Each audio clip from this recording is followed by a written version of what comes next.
কেমন আছেন সবাই? আজ আপনাদের জন্য নিয়ে এলাম আদ্রি আশুবের শেষ পর্ব।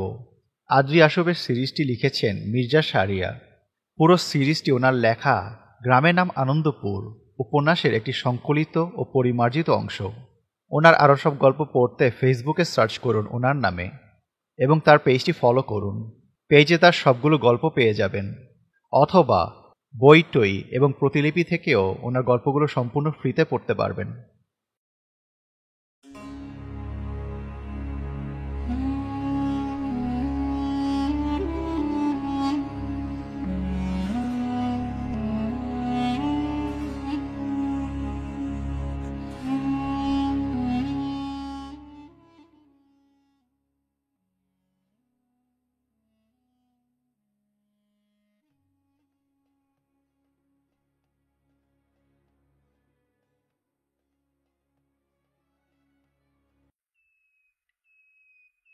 রাহাত, তুই তুই বেঁচে আছিস?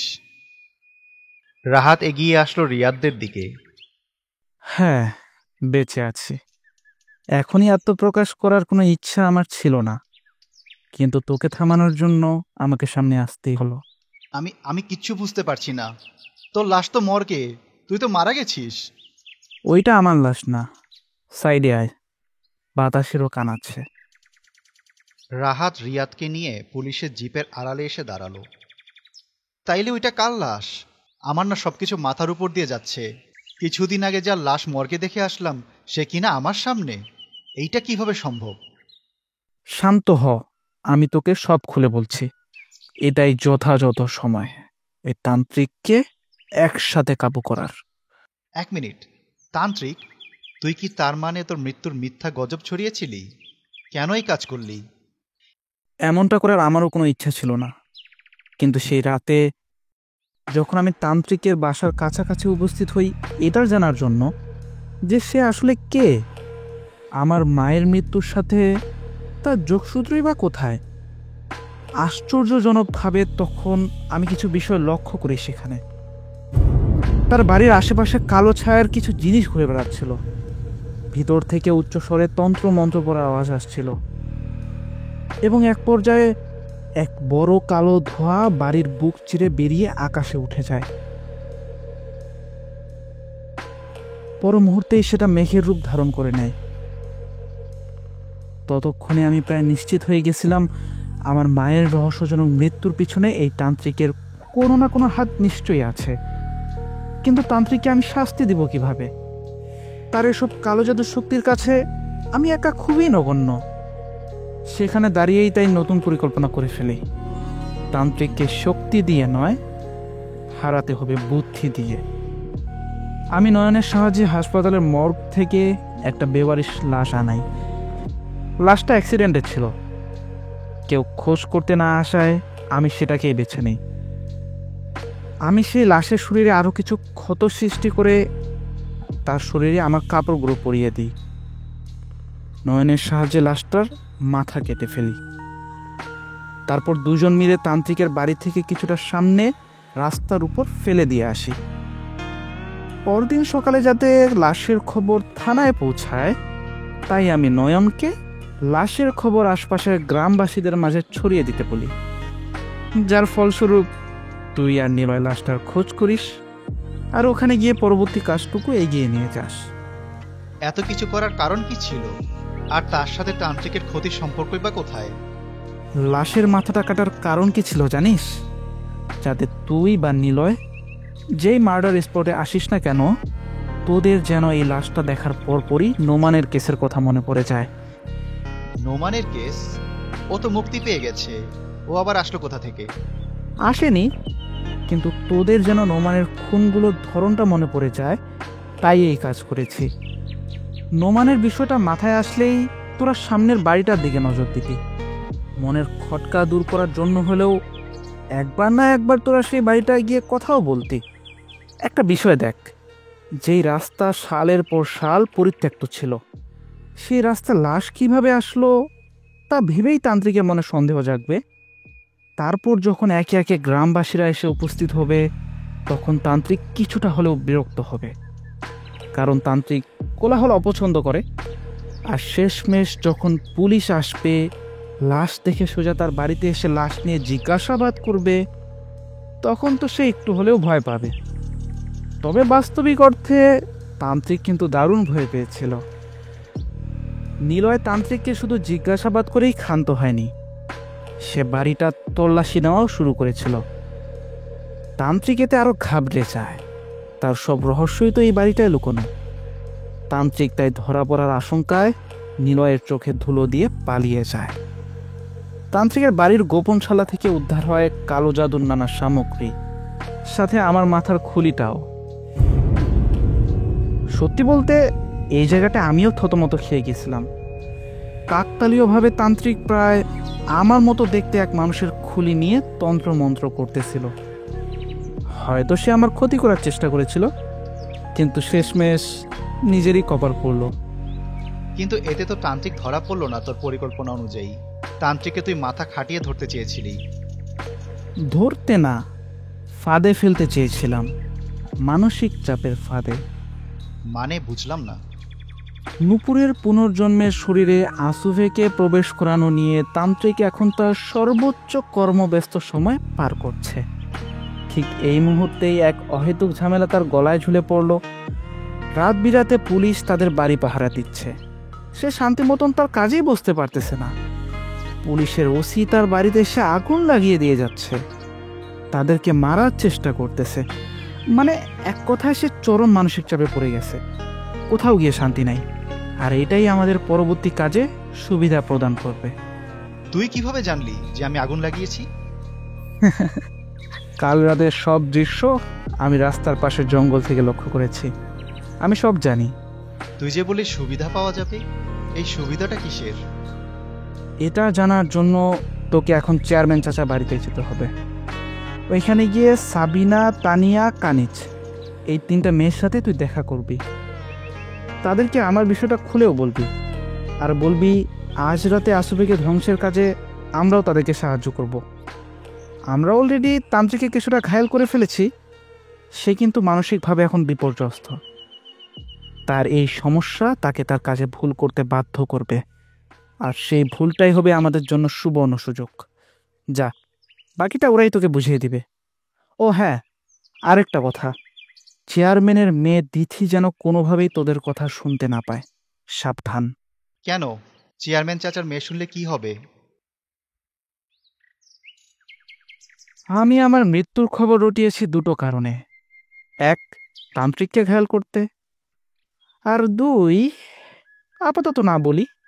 কি ব্যাপার রে, এখানে কি অন্য কিছুও জড়িত নাকি? থাকতে পারে।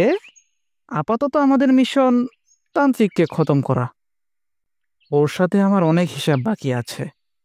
চল। রিয়াদকে ঠেলে পুলিশের জিপে উঠিয়ে দিল রাহাত।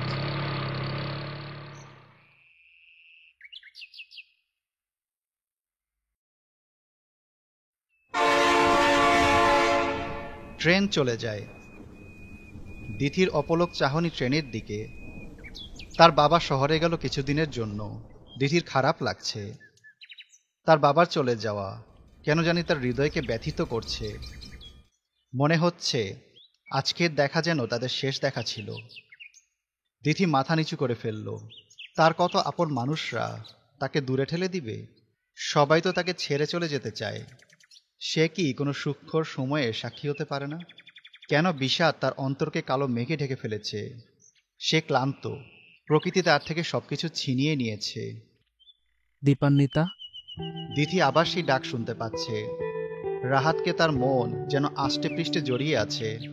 সব সময় মনে হয় এই বুঝি রাহাত তার কাছে ফিরে এলো। দীপান্বিতা, তোমার অপলক চোখের চাহনি দেখতে ইচ্ছে করছে, এপাশে ফিরবে একবার? দিথি জানে এটা তার মনের ভুল। শত অনিচ্ছা সত্ত্বেও সে ভাবলিসহীন মুখে পেছনে ফিরে তাকায়। তুমি? ভয় পেও না, আমি ভূত নই, রক্ত মাংসের মানুষ। ছুঁয়ে দেখো, আমার অস্তিত্ব তুমি টের পাবে। তুমি তো মারা গেছো। আত্মার মৃত্যুতেই কি সবকিছু থেমে যায়, নাকি থাকে কিছু ব্যতিক্রম? তাহলে ওই লাশটা? ওইটা নকল, আসলটা তোমার সামনে দাঁড়ানো। দিতি স্তব্ধ হয়ে যায়। আকাশ মেঘের সুদিনে এটা নিশ্চয়ই তার স্বপ্ন নয়। নিষ্পাপ সে অনুভূতিগুলো আবার কেন জেগে উঠেছে তার অবান্তর নগরে, যে প্রান্তরে ছিল না কোনো সমাপ্তি, মরুভূমির ন্যায় যা পড়েছিল অবহেলায়, তাতে আজ এ কেমন দুঃখ বিলাস। সে কি দুর্বল হয়ে পড়েছে পরিচিত সেই সত্তার প্রতি? দিথিকে অবাক করে দিয়ে রাহাত হঠাৎ তাকে জড়িয়ে ধরল। আমার এক মুঠো সুখের আশ্রয়স্থল তোমার দীর্ঘ আলিঙ্গন ছাড়া আর কোথাও না হোক। তুমি কেন এমন করেছো? অন্যকে কষ্ট দিয়ে তুমি কি আনন্দ পাও? তোমাকে নিজের করে নেওয়া ছাড়া আমার আর দ্বিতীয় কোনো উদ্দেশ্য নেই। তাই বলে এভাবে দুঃখ দেবে? ক্ষমা চাওয়ার কোনো অন্ত নেই আমার। সম্পর্কের ফাটল পূরণের লোভে আমি এমনটা করেছি। তোমার অবহেলা, আমার প্রতি ঘৃণিত মনোভাব দূর করে সত্যটা তোমার নিকট উপস্থিত করতে চেয়েছি। তুমি আমার সাথে সম্পর্ক ছেদ করেছো। আমার তো কোনো দোষ ছিল না, তাহলে কেন আমায় তুমি দূরে ঠেলে দিয়েছিলে? 2 বছর আগে আমি নিজ ইচ্ছা এমনটা করিনি দীপান্বিতা। এটা করতে আমি এক প্রকার বাধ্য হয়েছি। আমার বাবা নাইলে তোমাকে মেরে ফেলতেন। দিথি অবাক হয়। তোমার বাবা কেন আমাকে মারতে চেয়েছিলেন? তুমি জানো, তোমার বাবা আর আমার বাবার মাঝে অন্য সব সম্পর্ক স্বাভাবিক হলেও রাজনৈতিক সম্পর্ক অত্যন্ত দুরূহ। তোমার বাবা প্রতিপক্ষ দল হয়ে চেয়ারম্যান পদে এসেছে। আমার বাবা কখনোই এটাকে ভালোভাবে নেয়নি। তার মাঝে আমাদের সম্পর্ক, এটা যখন তিনি জানতে পারলেন, সেটা যেন তার জন্য কাল হয়ে দাঁড়ালো। তিনি কোনোভাবেই তার প্রতিপক্ষের মেয়ের সাথে তার ছেলের সম্পর্ক মানবেন না। যত যাই হয়ে যাক না কেন, তিনি তিনি তোমাকে পথ থেকে সরিয়ে দিতে ছিলেন বদ্ধপরিকর। আমি কিভাবে পারতাম বলো তোমার মৃত্যুকে নিশ্চোখে দেখতে? আমি বাবাকে অনেক বুঝিয়েছি, তিনি বুঝতে চাননি। তিনি তার রাজনৈতিক অবস্থান কখনই একটা সম্পর্কের কাছে হারাতে রাজি নন। শেষমেশ আমাকে বাধ্য হয়ে কাজটা করতে হয়েছিল। শত বাধা বুকে চেপে আমি তোমার কাছ থেকে নিজেকে দূরে সরিয়ে নিয়েছি। আমি পরবর্তীতে শহরে চলে যাই, কিন্তু বিশ্বাস করো, আমার একটা মুহূর্ত তোমাকে ছাড়া ভালো কাটেনি। মানসিক অশান্তি, অসহ্যকর চাপ সব আমাকে নিঃশেষ করে ফেলেছিল। এর মাঝে নিজের অস্তিত্ব বাঁচানো আমার পক্ষে সম্ভব ছিল না। তাই আমি তোমার কাছে আবার ফিরে এসেছি। তোমাকে নিয়ে বহু দূরে পাড়ি জমাবো, কিন্তু তবুও তোমাকে আমি ছাড়তে পারবো না। তোমার ওই 2 চোখ হারাতে পারবো না। দিতি স্তম্ভিত হয়ে চেয়ে আছে। সে ব্যাখ্যাহীন। আমি তোমায় বিয়ে করতে চাই, তোমায় নিয়ে বাঁচতে চাই, তোমার ওই চোখ জোড়া নিজের করে নিতে চাই। আমি কি পাবো সেই সুযোগ দীপান্বিতা? যদি বলি না? তবে যেন মৃত্যু আমায় গ্রাস করে নেয়। ইহকালে আমার সকল অস্তিত্বের যেন সমাপ্তি ঘটে। এটুকুই আমার অন্তিম ইচ্ছে। ঝমঝমিয়ে বৃষ্টি নামল। সাই করে ছুটে স্টেশন পেরিয়ে গেল এক গন্তব্যহীন ট্রেন। দিদি ছাতা বের করলো, খুলে নিজের মাথার উপর ধরে রাখলো কিছুক্ষণ। বৃষ্টিতে ভিজছে রাহাত, তবুও তার অপলক দৃষ্টি যেন নত হতে চাইছে না। দিদি স্তব্ধ হয়ে দাঁড়িয়ে থাকলো। রাহাত মাথা নিচু করে নেয়। সে দেরি করে ফেলেছে। দুঃসহ স্মৃতি সে অপরকে উপহার দিয়েছিল, আর সময় তা তাকে ফিরিয়ে দিয়েছে প্রায়শ্চিত্ত রূপে। জীবন কতই সংকীর্ণশীল। সময় পেরোতেই রাহাত এক পর্যায়ে খেয়াল করলো তার উপর বৃষ্টির ফোঁটা সমূহ পড়ছে না। সে নজর উঠিয়ে তাকালো। ছাতা হাতে দিথি তার কাছাকাছি এসেছে। হাত বাড়িয়ে এসে ছাতার নিচে তাকেও জায়গা করে দিয়েছে অর্ধেক। এমন এক টুকরো ছায়া হয়ে থাকতে পারলে আমার কোনো আপত্তি নেই। দীপান্বিতা,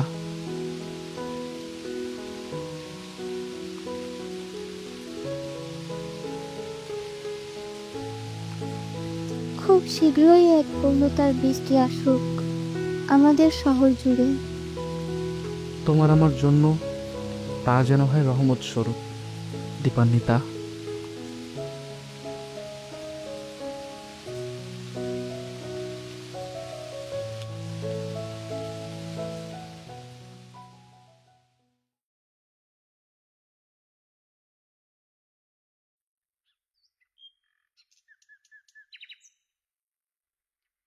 তান্ত্রিক ঘর থেকে বেরিয়ে আসলো।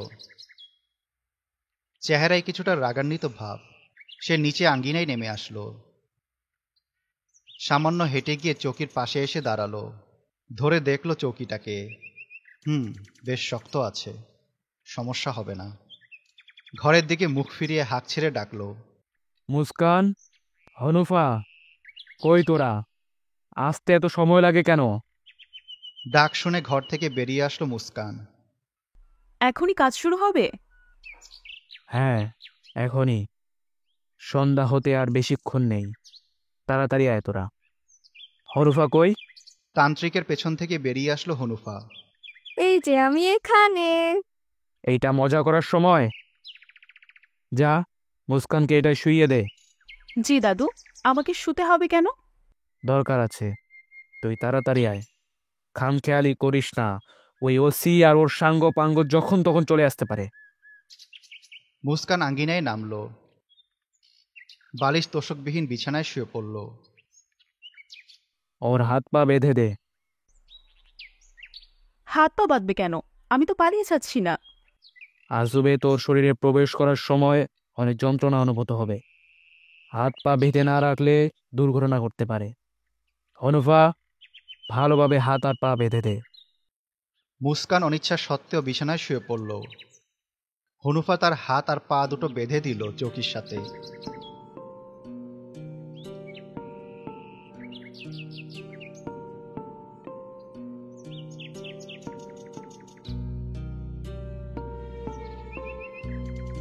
তান্ত্রিক মন্ত্র পড়া শুরু করলো। পাশে থাকা কিছু মানুষের কাটা মাথা সে কাঠগুলোর উপরে ফেলে দিতেই দাউ দাউ করে আগুন জ্বলে উঠল। হে অশুভ আত্মারা, তোমরা সবাই একত্রিত হও। নাসুক হো, পার খাও ইনকাকে। আগুন থেকে ভেসে উঠল এক গুচ্ছ কালো ছায়া। তান্ত্রিক হাত দিয়ে ইশারা করতেই কালো ধোঁয়াগুলো সব একে একে আগুন থেকে বেরিয়ে ছুটে গেল। বাড়ির সীমানার কাছে এসে পরপর দাঁড়িয়ে গোল করে এক অভেদ্য প্রাচীর তৈরি করল। এবার দেখি ওই হারামজাদাগুলো ভিতরে কিভাবে আসে। কিও তান্ত্রিক ভাই, কি খবর? তুই তুই কিভাবে? না, মানে আসলাম আর কি, দেখা সাক্ষাৎ করতে। কই তোমরা, বাইরে আসো, তান্ত্রিক ভাই আমাদের অপেক্ষায় আছেন।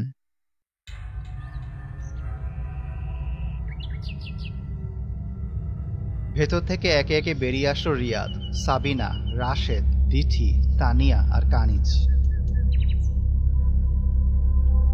তোরা আমার বাড়িতে কি করে আসলি? মেহমানদের সাথে বুঝি এভাবে কথা বলতে হয়?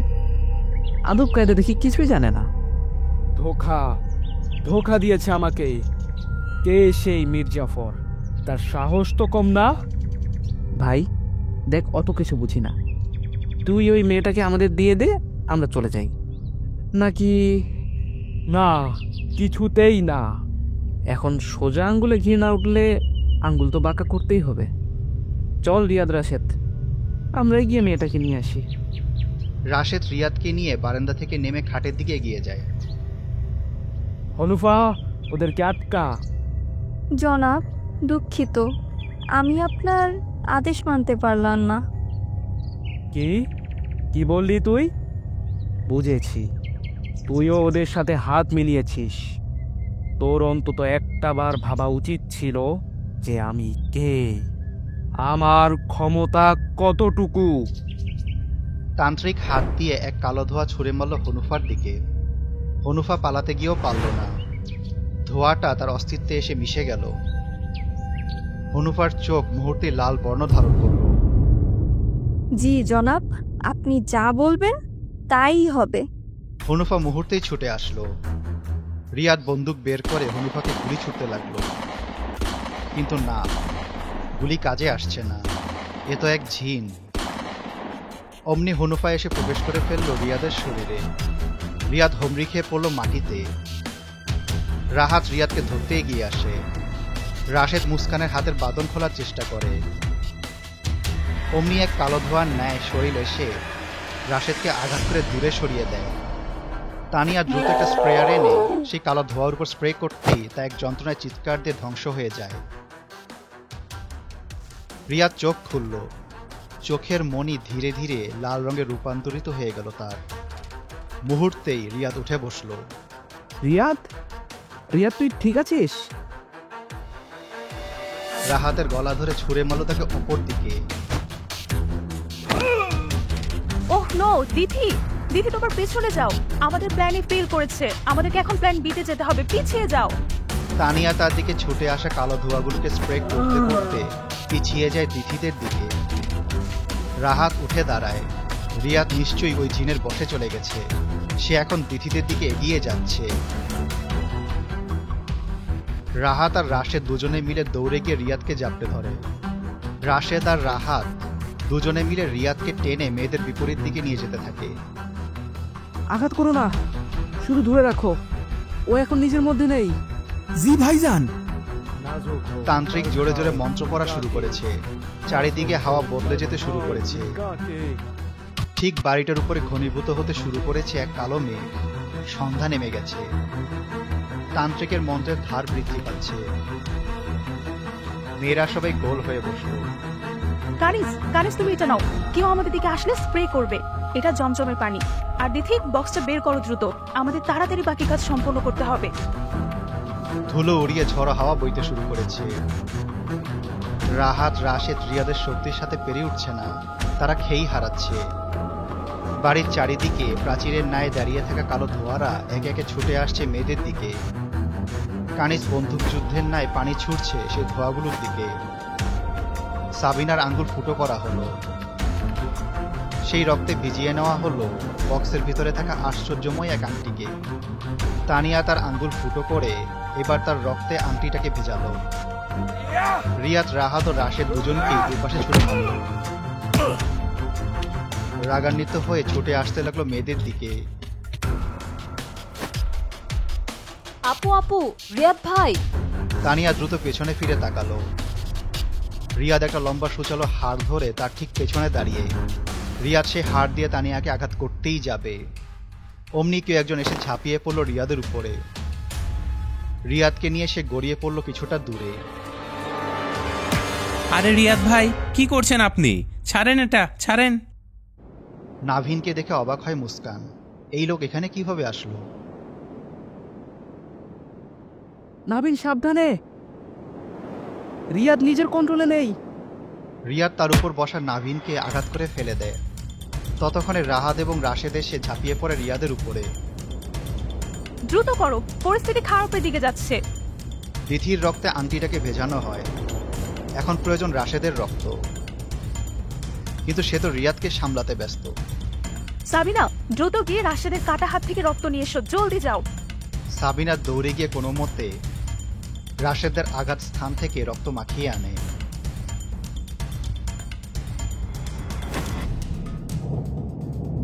আপু, পানি শেষ হয়ে আসছে, যা করার তাড়াতাড়ি করো।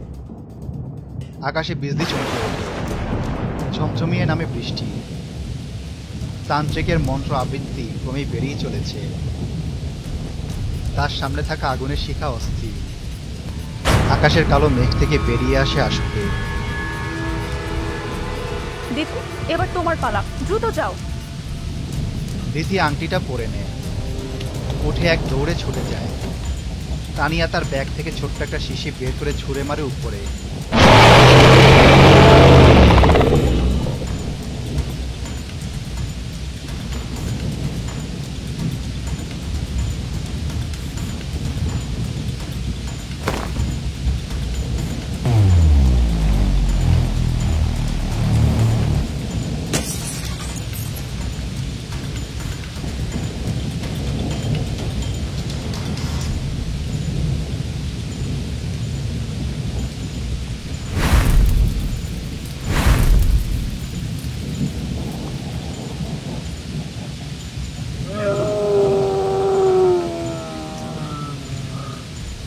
সময় আটকে গেছে?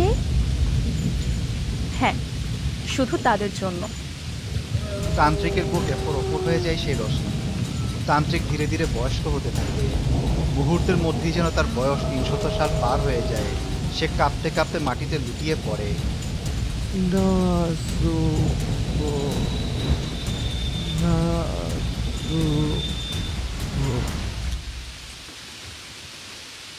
সময় স্বাভাবিক হতে থাকে। দ্বিতীয় ওপর থেকে গতিতে খাটের ওপর পাশে পড়ে যেতে নেয়। অমনি রাহাত এসে তাকে গ্রহণ করে জাপটে ধরে। মেঘ থেকে নেমে আসা আশুবে আর্তনাদ করছে। সে ছুটোছুটি করছে পালানোর জন্য, কিন্তু মেঘ তাকে গিলে খাচ্ছে, তার সব রাজত্ব নিংড়ে নিচ্ছে। আশুভেকে সম্পূর্ণ টেনে নেয় কালো মেঘটুকু। আশুবে ধীরে ধীরে ছোট্ট হয়ে মিলিয়ে যায় আকাশে। দিথিকে নিয়ে উঠে বসলো রাহাত। ঠিক আছো? হ্যাঁ। আকাশ থেকে দিথির সামনে পড়ে এক নীল রঙের প্যান্ডেট। সেটা জলজল করে ওঠে। একই সাথে দিথির গলার প্যান্ডেটটাও আলো ছড়াতে থাকে। ওটা কি? রাহাত প্যান্ডেটটা কুড়িয়ে আনলো। দিথি সেটা নিয়ে কৌতূহলবশত নিজের গলায় পরে নিল। দুটো প্যান্ডেটের উজ্জ্বলতা কমতে থাকে এবং তা ধীরে ধীরে স্বাভাবিক হয়ে যায়। দূরে সাবিনা কানিজ উল্লাস করছে। তানিয়ার মুখে বিজয়ের হাসি। শেষমেশ সবকিছুর সমাপ্তি। রিয়াদের জ্ঞানহীন শরীর থেকে হনুফা বেরিয়ে আসে। সে মাথা ধরে হেলে ঢুলে এসে মুস্কানের পাশে বসল।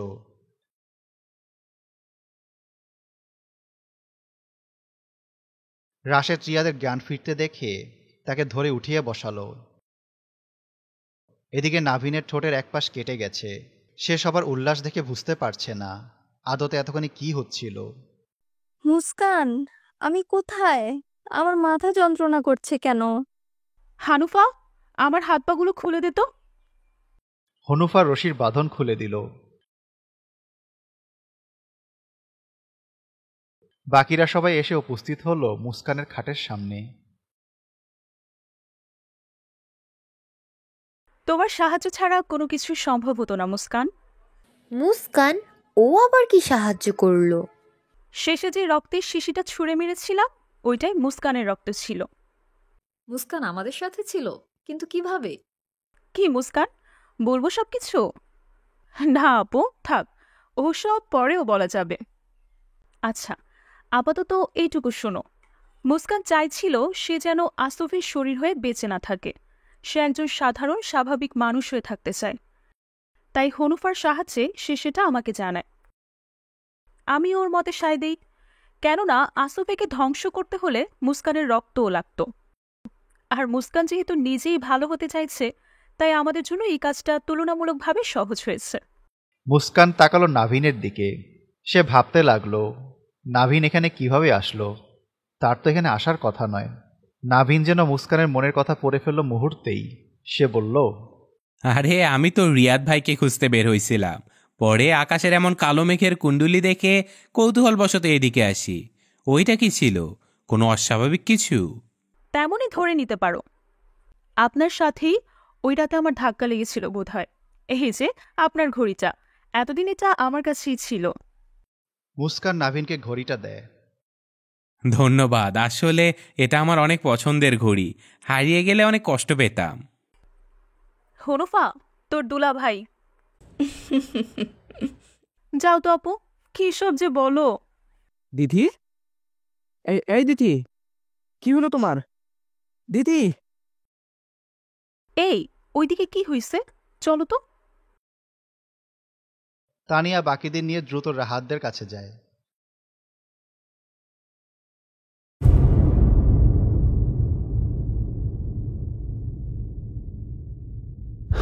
আপু, আপু, ওর নাকে রক্ত বেরোচ্ছে কেন? ও কথা বলছে না। দিদি, দিদি এদিকে তাকাও। দিদি! ও মাই গড, মেয়েটার তো ব্রেন টিউমার হয়েছে। নাক দিয়ে রক্ত পড়া তো ব্রেন টিউমারেরই লক্ষণ। হায় আল্লাহ, আমি আগেও লক্ষ্য করছিলাম, কিন্তু গুরুত্বের সাথে নিই নাই। দিদি, দিদি শুনতে পাচ্ছ আমায়? দিদি!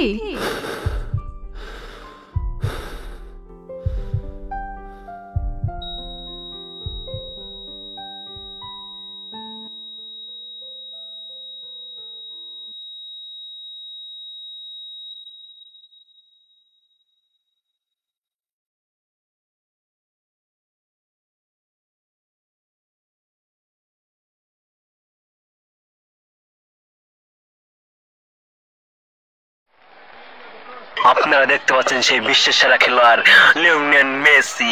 Ankara Messi, Ankara Messi, Ankara Messi সবাইকে কাটিয়ে নিয়ে যায়, গোলের সম্ভাবনা আছে। গোল গোল গোল গোল গোল গোল গোল গোল গোল। আমরা রিপ্লে ভিডিও দেখলাম, মেসি একটা অসাধারণ গোল করলো। Messi Messi, you beauty, you beauty man.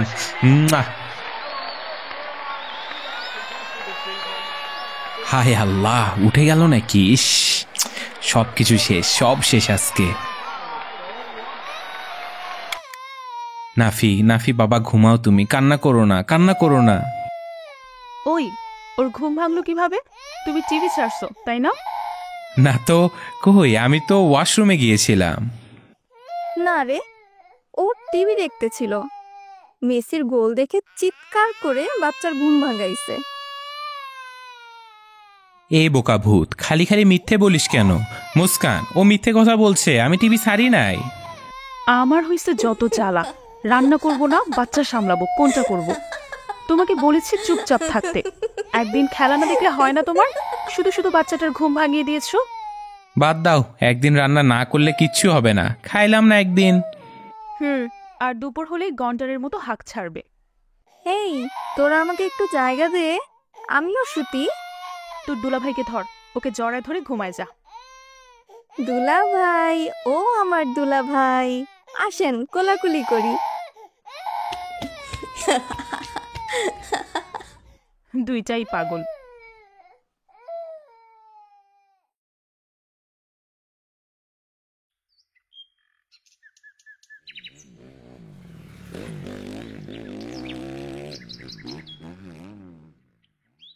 Rahat, Rahat বাইরে আয়, উত্তরপাড়ায় একটু যাওয়া লাগবে। রিয়াদ ভাই, আহেন আহেন, ভিতরে আহেন। পরে যাব, এখন একটু ব্যস্ত। রাহাত কোথায়? ওকে একটু ডেকে দাও। ভাইয়াই তো বাড়িত নাই, এই ফজরের নামাজ যে পড়বার গেছে, আর বাড়িত ফিরবার নাম নাই। রিয়াদ চিন্তায় পড়ে গেল। কিছুদিন আগেই রাহাত আত্মহত্যা করার চেষ্টা করেছিল খুব খারাপভাবে। সেই দুর্ঘটনায় তার হাত পা দুটো ভেঙে গেছে। এখন আবার সে হঠাৎ কোথায় হারালো? আবারও সেই চেষ্টার পুনরাবৃত্তি করছে না তো? ওকে তোমরা একলা কেন ছেড়েছ? ইস,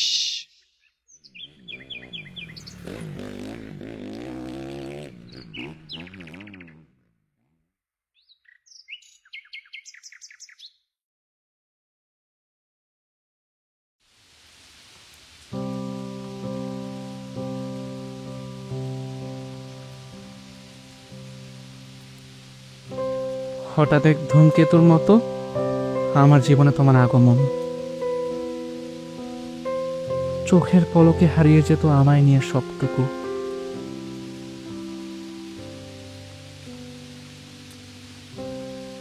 সেই শহরে আজ কেন এত বিরহ? যে শহরে তুমি ছিলে আমার অভ্যন্তরে ভীষণ যতনে।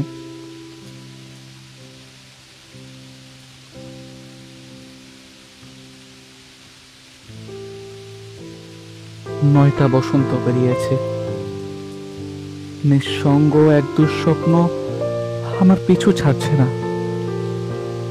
আর কত অপেক্ষা করব?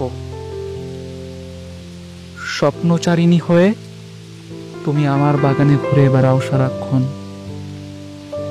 অলিদের মাঝে আমি কেন তোমায় ছুতে পারি না? এ কেমন সীমানা প্রাচীর যার শেষে তুমি নেই?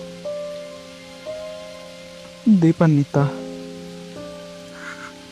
আমার দীপান্বিতা। সাদা শাড়ি পরা তিথি এসে দাঁড়ালো রাহাতের পাশে। তার অস্তিত্ববিহীন শরীর, হাত রাখলো রাহাতের কাঁধে। তবে সে স্পর্শ রাহাতের পঞ্চ ইন্দ্রিয় শনাক্ত করতে পারেনি। তিথির চোখে পানি। রাহাতের পাশে সে প্রতি সকালে এসে দাঁড়ায়। রাহাত কেন তাকে দেখতে পায় না? রাহাত প্রতি সকালে কান্না করে। দিতির খুব মন চায় রাহাতকে জড়িয়ে ধরে তার কান্না থামাতে, কিন্তু সে পারে না।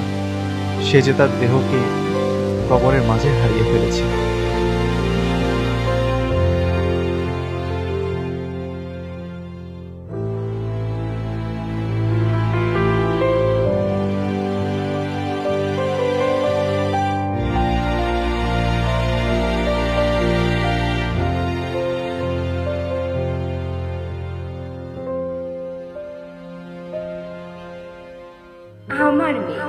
আমার থেকেও বেশি সুন্দরী হবে।